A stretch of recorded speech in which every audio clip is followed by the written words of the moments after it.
Assalamualaikum warahmatullahi wabarakatuh dan selamat siang, salam sejahtera untuk kita semua. Jadi pada hari ini kami dari kelompok 12 akan mempresentasikan hasil kerja kelompok kami mengenai gelombang elektromagnetik pada ilmu geofisika. Untuk pertama-tama, perkenalkan terlebih dahulu anggota kelompok kami, ada teman kami Destri 164 19146, saya sendiri Jericho 164 19150, dan yang terakhir Putri Diana Dira 164 19154. Untuk pendahuluan saya serahkan ke teman saya. Baiklah, saya akan menjelaskan mengenai pendahuluan. Pada dasarnya, gelombang ialah suatu usikan atau getaran yang merambat pada suatu medium yang membawa energi dari suatu tempat ke tempat lainnya. Namun, dalam beberapa kasus, beberapa jenis gelombang tidak memerlukan medium perantara. Salah satu contohnya adalah gelombang elektromagnetik.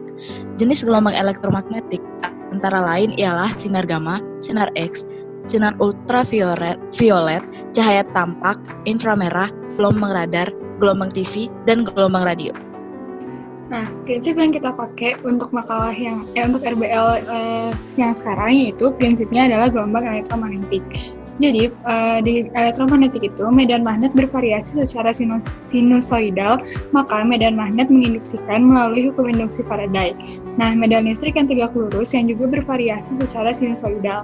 Kemudian, karena medan listrik bervariasi secara sinusoidal, maka medan listrik menginduksikan melalui hukum induksi Maxwell. Nah, medan magnet yang tegak lurus yang juga bervariasi secara sinusoidal dan seterusnya. Nah, dua medan ini secara terus-menerus saling membentuk satu sama lain melalui induksi. Hasil variasi dari sinusoidal dalam medan-medan ini bergerak sebagai gelombang-gelombang elektromagnetik. Medan listrik dan medan magnet sebagai fungsi-fungsi sinusoidal, posisi X dan motif P itu dapat digambarkan seperti ini. Ya, selanjutnya yaitu aplikasi. Metode elektromagnetik adalah suatu metode dalam prospeksi geofisika yang digunakan untuk mengetahui lokasi-lokasi benda konduktif atau benda-benda yang dapat menghantarkan listrik dan memberikan respon buruk terhadap medan magnet. Metode ini pada umumnya dipakai untuk menentukan struktur bawah permukaan bumi, sehingga kita mengetahui gambaran bawah permukaan bumi tanpa perlu melakukan penggalian.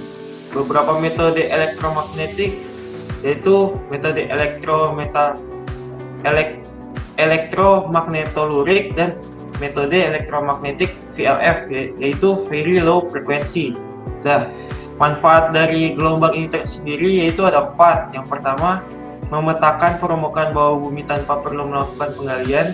Yang kedua, memetakan batuan beku dan batuan dasar. Yang ketiga, dapat mengetahui ukuran dan bentuk biji logam. Dan yang terakhir, memetakan fitur arkeologi.